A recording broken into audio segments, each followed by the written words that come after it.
Gymmat ýagşydyr. Söwdügerlik kılıp bazara gideninin alsaň dediği gatym gymmat ýagşydyr.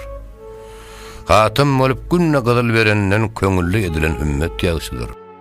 Bir mert ýagşy muhannetiň güdünden, tegeş gün sanjar ganym gözünden, her kim tapılmasa aýdan sözünden diňe mümkün bolan ýerit ýagşydyr.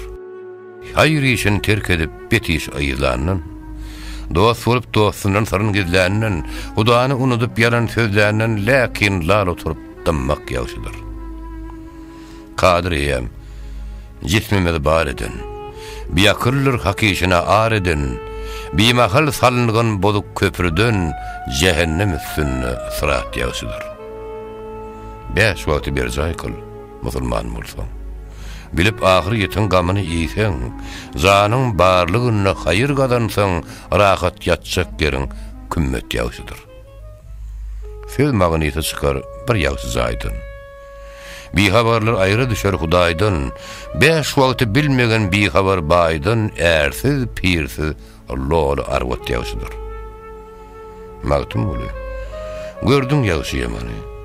Yalan şeýniň bolmaz anty imany, bir ak öýe barsaň almaz mihmany, her kimiň öz ýyly ummat ýagşydyr.